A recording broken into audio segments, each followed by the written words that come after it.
세 종목 다 바닥권을 기다가 어떤 이벤트가 나와서 박스권을 강하게 부러뜨린 경우입니다. 그걸 저는 그걸 확인사살이라고 그러거든요. 모든 주식의 공통적인 특징인데요. 예정된 이벤트에는 지난번과 같은 급락이 나오지 않습니다. 투자에 있어서 가장 큰 리스크는 한쪽 방향을 모든 투자자가 얘기할 때 리스크입니다. 우리 개인 투자자분들께서 수익을 많이 내는 시기 같은 경우는 저는 11월 15일 이후라고 봅니다. 오늘 모신 분은 유안타증권 부천지점의 박현상 차장님. 안녕하세요. 안녕하세요. 네, 일단 10월 마지막 날, 네. 거래 마지막 날 금요일이었죠. 주가가 좀 많이 빠졌었단 말이에요. 그리고 예. 이제 뭐 미국 시장이 좀 괜찮아서 오늘 월요일 날은 좀 반등하지 않겠나 이렇게 기대를 했는데 생각보다는 좀 기대치에 못 미치는 것 같아요. 일단 시장 상황 한번 설명해 주시죠. 일단 지난주부터 이번 주 제가 지난주에 나왔다가 이제 일주일 만에 나왔으니까는 간단하게 정리를 좀 해드리자면은 지난주 월화까지는 장 괜찮았습니다. 괜찮아서 다시 3,100 가는 거 아니냐 할 정도로 강했었는데 일단 수요일부터 장이 외국인이 팔기 시작하면서 좀 애매모호해지는 모습을 보였고요.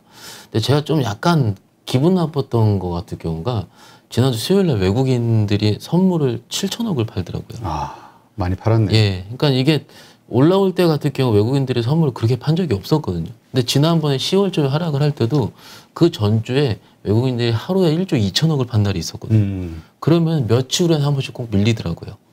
그 자체가 그러면 이제 그 장이 이제 그렇게 빠졌다가 다시 올라올 때 같은 게 플레이 같은 경우는 우리 저 투자자분들 다 아시면 좋을 것 같은데 그 수급을 외국인 선물을 매수할 때 금융투자 수급이 들어올 때 시장이 같이 들어올리거든요. 이게 경험적인 법칙이기 때문에 꼭 맞지 않을 수 있더라도 지금처럼 모멘텀이 부재한 시기 같은 경우는 외국인들 선물 플레이가 항상 시장의 발목을 잡는다라는 게 맞을 것 같고 근데 이게 저는 지난주 금요일에 봤을 때 기분은 나쁘긴 나빴어도 지난번이랑은 좀 다르다라고 좀 항상 말씀을 드렸었어요. 그 이유가 지난번 10월 초에 2,900 초반까지 갔을 때의 하락 같은 경우는 솔직히 나만 하는 섹터가 없었거든요. 마지막까지 다 빠지다가 결국 남은 섹터가 2차 중에 하나가 버티고 있을 텐데 지금 하락 같은 경우는 3,000이 깨지더라도 엔터, 컨텐츠, 메타버스 이쪽이 굉장히 살아있고 시장에서 매매 플레이가 가능했기 때문에 일단은 지난번 하락과 이번 하락은 다르다라는 표현 드릴 수 있겠고 지금 올라오는 섹터들을 종합을 해보면은 뭐 레포트상에 다 나오긴 나오는데요. 엔터, 컨텐츠 이런 쪽이 다 공급망 병역 형상과 무관한 섹터예요. 그렇죠. 예. 그러면은 지금 같은 시장에서는 악재가 나오는 섹터 같은 경우는 철저하게 못하면 이제 아는 척을 안 하는 거죠.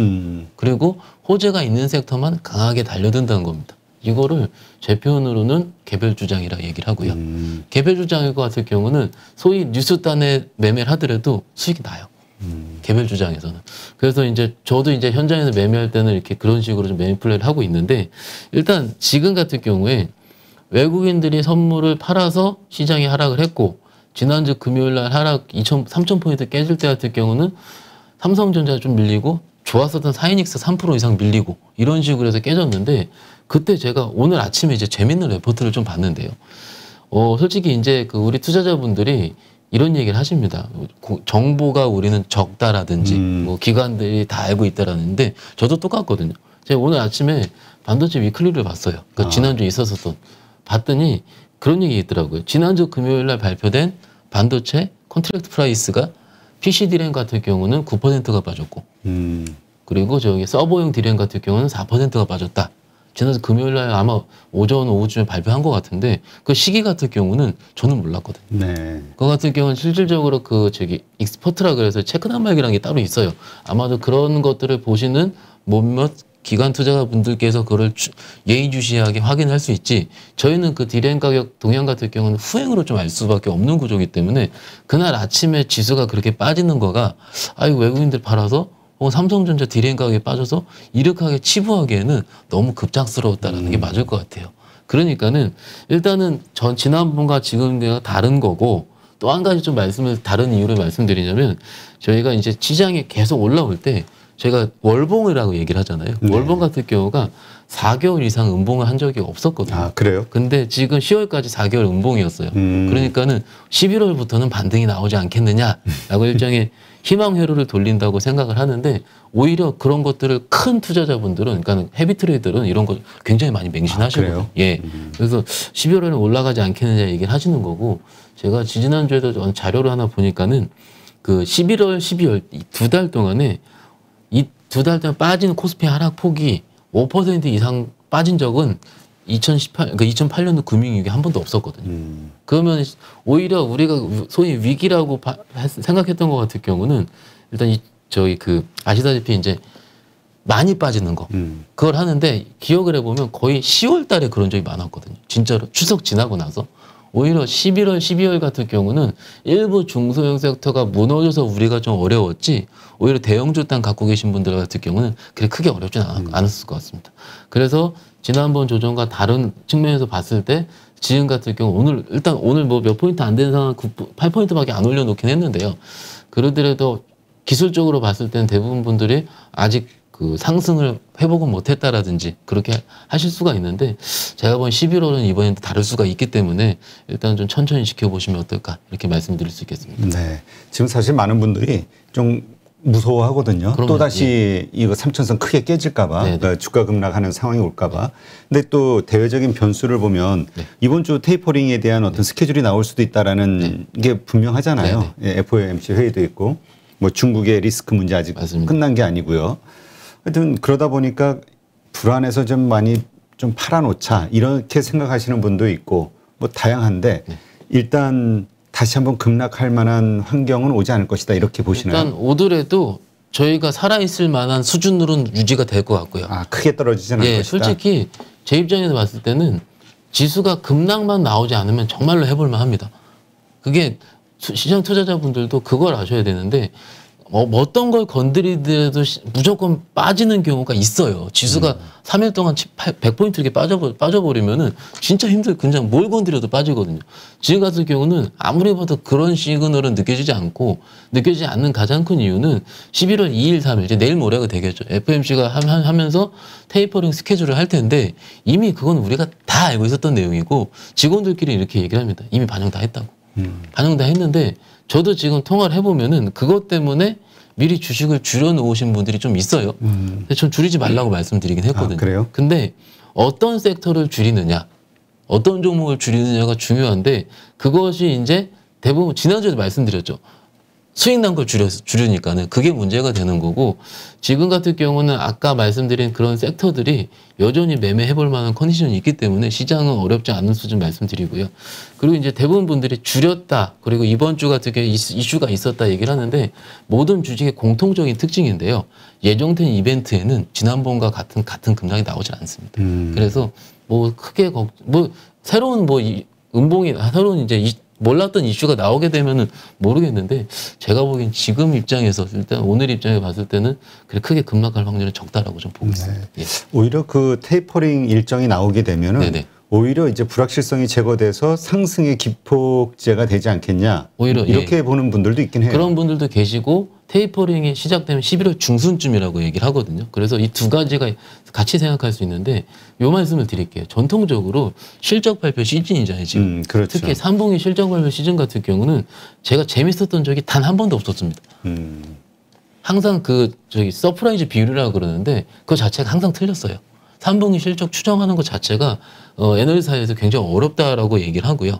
그렇기 때문에 오히려 틀리기 때문에 주가가 박살나는 게 좀 더 많을 것 같아요. 그리고 중소형주, 특히 코스닥 정도 매매하시는 분들 같은 경우는 특히 지금 시즌 좀 조심하셔야 됩니다. 코스닥죠. 예. 왜냐하면은 이 말씀을 드려볼게요.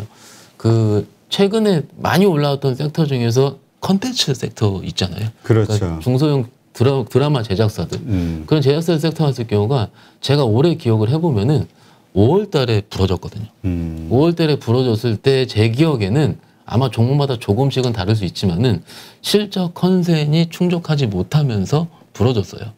근데 지금 이미 전조현상이 지난주부터 나온 게 그 지리산이라는 컨텐츠를 만든 에이스토리가 오늘도 많이 빠졌고 지난주 왔을 때 빠졌다 말씀드리긴 했거든요. 그러면 한번 부러진 종목 같은 경우는 회복을 잘 못해요. 근데 오늘 주말 사이에 또 방역률이 좀 떨어졌다고 해가지고 더 무너뜨렸는데 그걸 무너뜨리는 게 우리 개인 투자자들이 무너뜨렸느냐라는 질문 봤을 땐 아닙니다. 기관이 때리는 거죠.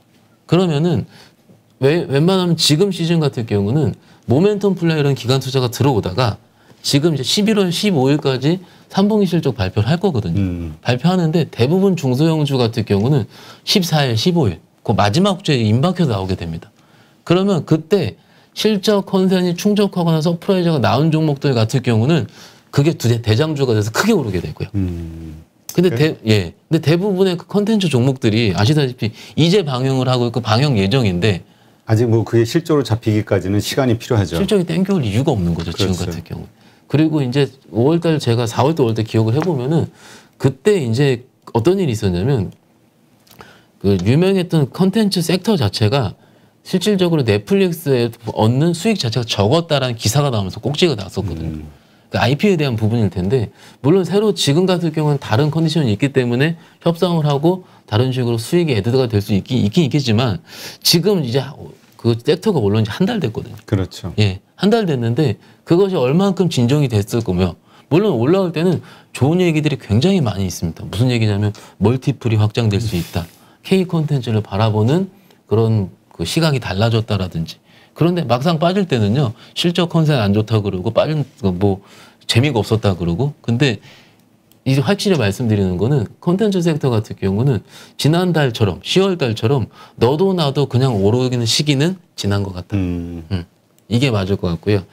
일단 그렇기 때문에 그 실적 발표 시즌 10월 달에 말일까지는 대형주 웬만한 거 다 발표했거든요. 그렇죠. 그래서 11월 같은 경우는 콘텐츠 섹터에 있는 종목들을 잘 보실 필요가 있다. 이렇게 좀 말씀드릴 수 있겠습니다. 네, 알겠습니다. 지금 실적 발표와 관련해서 네네. 사실 그 많은 이슈들이 있잖아요. 네네. 그러니까 뭐냐면 좋아 서프라이즈가 나왔어. 네. 당연히 주가가 좀 올라줘야 되는데 미국 같으면 확 오른단 말이에요. 이번에 그 뭐 애플이라든가 이런데 그렇죠. 마이크로소프트 같은데 보면. 네네. 근데 우리는 서프라이즈가 나와도 내려가 하락을 한단 말이죠. 근데 만에 하나 또 실적이 안 좋아. 그러면은 이번에는 완전히 부러져 버려. 오늘 그래서 호텔 신라 같은 경우도 그렇죠. 완전히 부러졌잖아요. 그러니까 엄청난 거래량하고 함께 이제 뭐 불과 지난주까지만 해도 리오프닝주 뭐 위드 코로나 해가지고 막 대표적인 종목으로 막 이렇게 부각이 됐었는데 허무하단 말이에요. 그러니까 투자자들 입장에서는. 일단 솔직히 말씀을 드리면 소위 우리가 좋지 않다라는 업황을 가진 섹터들이 몇 개가 있잖아요. 지난주 기준으로 화학 섹터. 그렇죠. 업황 피크아웃이 됐다고 해서 그리고 화장품 섹터 그리고 특정 종목을 말씀을 드릴게요. 이건 저도 화가 나니까 셀트리온. 예, 이 종목들의 특징은 뭐냐면 세 종목 다 바닥권을 기다가 어떤 이벤트가 나와서 박스권을 강하게 부러뜨린 경우입니다. 그걸 저는 그걸 확인 사살이라고 그러거든요. 꼭 굳이 그렇게 했어야 됐느냐.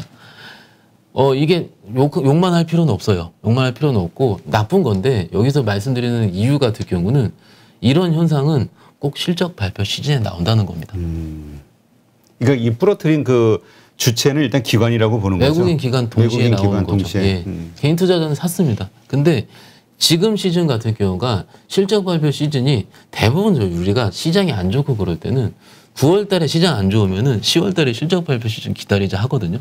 근데 그런 좋았던 적 없었어요. 항상. 3분기에. 오히려 우리 개인 투자자분들께서 수익을 많이 내는 시기 같은 경우는 저는 11월 15일 이후라고 봅니다. 15일 이후. 왜냐면 실적 발표 다 끝난 데 이후에.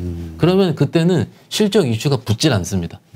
붙질 않고 모멘텀이라든지 소위 기대감만으로 종목들이 진행이 되기 때문에 오히려 이때 수익을 많이 내는 게 가장 중요하고요. 아까 코스닥 얘기는 11월 15일까지 말씀을 드렸고 뭐 화장품 섹터 같은 경우도 솔직히 빠진 이유는 우리가 다 알고 있는데 우리 개인 투자자분들께서 이제는 화내는 건 당연한데요. 좀 아실 필요가 있다라는 거죠. 제가 정확한 수치는 제가 까먹었는데 LG생활건강 같은 경우가 컨센 대비 4% 차이였습니다. 굉장히 돈을 매출이. 많이 벌었어요.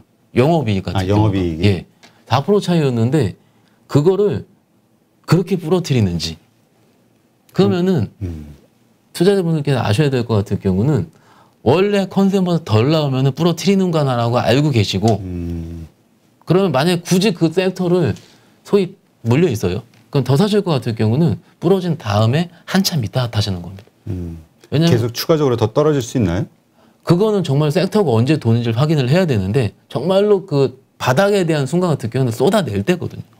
이게 좀 표현이 조금 너무 저속할 수가 있긴 있는데 그만큼 저도 화가 많이 나요. 이게 화장품 섹터 안 좋은 거 몰랐습니까? 다 알았습니다. 그렇죠. 예, 다 알았는데 거기서 저 잠깐 차트 보면서 말씀 좀 네. 드려볼까요? 그렇게 안 좋은 거 같은 경우가 좀 길게 볼게요. 지금 올해 6월 달이죠. 이때 같은 경우에 이렇게 솟았거든요.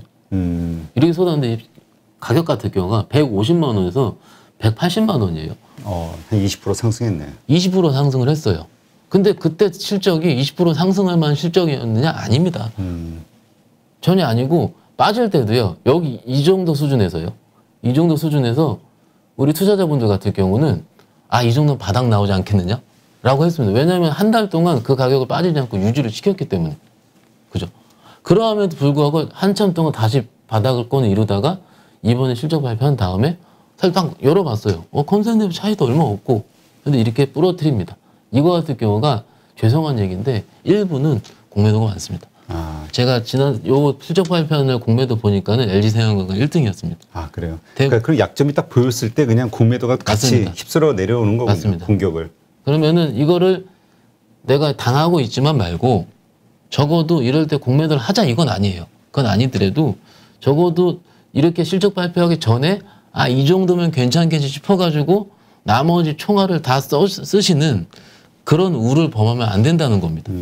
오히려 저기 시장에서 좋지 않다라고 얘기하는 섹터, 업종이 피크아웃이 된다라는 섹터 같은 경우는 그거 같은 경우가 시장에 널리 회자가 돼가지고 한참 뭐 짧게는 3개월, 늦게는 6개월 이상 횡보한 다음에 오르는 경우가 많고요. 그리고 그 이후에 그러한 내용을 다 확인한 다음에 하더라도 늦진 않았습니다. 셀트리온 한번 볼까요? 셀트리온도 진짜 많이 빠졌죠. 네. 지금 보시면은요, 이 박스권 하단부 있잖아요. 네. 이 하단부를 잘 지켰어요. 지키다가 한번 딱 부러졌고요. 좀 더 자세하게 볼게요. 부러졌고요. 또 여기 며칠 전에도 또 부러졌습니다. 여기 부러진 이유 기억을 해보시면은 그거예요. 그 머크사에서 경구용 치료제가 11월 말에 FDA 심사를 했다. 그거 다 아는 내용이었잖아요. 아는 내용임에도 불구하고 시장에서 이렇게 강하게 반응하는 건 수급 살펴보면은 솔직히 개인 투자 팔지 않았습니다.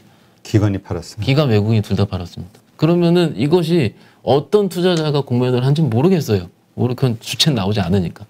그렇지만은 이렇게 하는 거, 이렇게 좀 하는 것 같을 경우는 솔직히 저도 개인적으로는 굉장히 심하다. 이건 심한 건 맞습니다. 이렇기 때문에 우리 투자자분들께서 장기 투자를 못 하겠다 얘기를 하시는 거예요. 그렇죠. 예. 사실 요즘 뭐 한국장 이렇게 힘들어가지고 어디 하겠냐. 맞습니다. 뭐 미국으로 가자. 뭐 이런 얘기 예. 의외로 많이 나오고 있어요. 네네. 심각할 정도로. 네네. 여기서 조금 더 미국 얘기 좀 해드리자면은 이게 저희가 이제 버티다가 이제 힘들어서 떠날 때 있잖아요. 그렇죠. 그게 거의 바닥이거든요. 그래서 지금 코리아 시장 같은 경우도 뭐 제가 오늘 바닥이라 말씀을 드리는 게 아니고 뭐 저도 현장에서 통화를 해보고 정말로 거래가 굉장히 메말랐거든요. 오늘 거래도 9조 3천억인가 그럴 겁니다, 아마. 그러면은 지금 11조, 12조까지 항상 했었던 지금 시장 같은 경우가 12조 나온 거는 빠지는 날이에요. 그리고 오늘처럼 조금 오르는 날 같은 경우는 10조 언더입니다. 거래가 안 돼. 예. 그러니까 외국인들이 샀던, 뭐 기관 투자가 샀던, 솔직히 이런 거 같은 경우는 종목, 호가를 올려서 들어가지 않기 때문에 이거 같은 경우가 시장이 좀 어려웠다라는 부분이 맞는 것 같은데요. 항상 이게 포트폴리오라는 게 있습니다. 이러다가 갑자기 미국 무너진 적은 없었죠. 그러지만은, 제가 개인적으로 생각하는 미국 시장과 우리 시장의 다른 점 같은 경우는 제가 눈으로 확인을 할 수 있다는 겁니다. 이유를 알고. 왜냐면은 어떤 이슈 있을 때 저희는 바로 다이렉트로 알 수가 있잖아요. 그렇죠. 투자에 있어서 내가 바로 그 이유를 알고 행동을 취하고 못하고 차이는 굉장히 큰 투자할 수 있고 안 하고 차이가 될 수 있거든요. 그래서 좀 힘내시고요. 뭐 개인적으로 한 11월 중순 12월부터는 다시 코스피 시장도 좋아질 수 있으니까는 요 한 1, 2주만 버티신다면 제가 보기 어떨까 싶습니다. 예. 네. 그러니까 어떻게 보면 우리가 정말 심리적으로 정말 너무 힘들다. 이거 뭐 한국 시장 그만둬야 되겠다. 떠나야겠다. 이러한 것들이 팽배해지는 지금이 네. 어쩌면은 그 바닥권을 네. 알려주는 어떤 징표일 수도 있다. 그렇죠. 이게 항상 이제 작년 같은 경우는 제가 작년이 아니고 카카오 깨지기 전날 같은 경우가 전화가 왔어요, 저한테. 그래서 지금 큰일 났다고 그러시는 거예요, 투자자분께서. 무슨 일이십니까? 그러니까는 지금 카카오 빠지는데 지금 사야 된다고. 오히려 모든 투자자분들이 한쪽으로 쏠릴 때 같은 경우는 거의 추세 전환하는 경우가 많이 있었고요. 오히려 다들 안 좋다 얘기할 때. 투자에 있어서 가장 큰 리스크는 한쪽 방향을 모든 투자자가 얘기할 때 리스크입니다. 지금 같은 경우는 지금 코리아 시장 다 안 좋다 그러잖아요. 그렇죠. 솔직히 저도 말은 이렇게 하고 있지만은 막상 매매할 때는 대형주 지금 매매 안 하거든요. 그렇죠. 예, 매매 안 합니다. 뭐 움직임이 없잖아요. 그러니까 저희 같은 경우는 어찌됐든 일정 부분 수익을 내야 되는데 그러다 대형주로 뭐 매매 플레이가 나오지 않으니까 지금 같은 경우는 일단 그 시그널들이 나오는 순간이 있는데 지금은 아닌 것 같고요. 굳이 대형주에 요즘 나온 것 같은 경우는 LG 디스플레이 정도? 왜냐면 워낙 많이 빠졌었다가 요것도 말씀드릴게요. 그 시장에서 매매할 때 소위 이제 대형주 매매 플레이가 가능한 구간에서 두 글자가 있으면 되는데 증익이란 글자가 나오면은 증익. 증익. 예. 글자가 나오면은 기관들이 좋아하는 단어입니다. 영업이익이 확 올라갔다. 이익이 작년보다 증익이 됐다. 원래 예상치보다 증익이 되는데 지금 증익이 돼서 실적 발표한 게 아니고 4분기는 증익 구간이다라는 거예요. 이게 굉장히 중요해요. LG 디스플레이 같은 경우는 LCD 안 좋잖아요. 안 좋은 게 드디어 OLED 업황 같은 OLED 그 수익 자체가 LCD를 상쇄할 수 있고 4분기는 증익 구간에 들어섰다는 레포트를 제가 확인을 했거든요. 이거 같은 게 또 기억이 나는 게 OLED가 그랬습니다. 한 4-5달 중에. 그래서 하반기로 갈수록 증익 구간에 들어간다 해서 뭐 덕산 네오로부터 시작해가지고 OLED 소재 업종이 거의 따블이 났을 거예요 아마. 그러니까는 요런 그 하나하나 이제 레포트를 보시더라도 그 기관들이 좋아하는 요거 약간 청기누설 느낌이긴 한데 그럼 단어들이 몇 개 있어요. 그래서 그런 거를 좀 보시고 근데 그걸 보면은 와닿지 않으실 겁니다. 왜냐하면은 그 전까지는 계속 맞았거든요. 주가에. 그래서 저거 올라가겠어? 합니다. 그렇죠. 왜냐면 이제 학습 효과가 있으니까. 예. 그러니까 LG 디스플레이는 한 2년 동안 안 좋다 그랬으니까. 근데 밑에서 올라온 게 꽤 있거든요. 그래서 일단 그렇게 좀 보시면 어떨까 싶고요. 도움 되셨으면 좋을 것 같습니다. 네, 알겠습니다.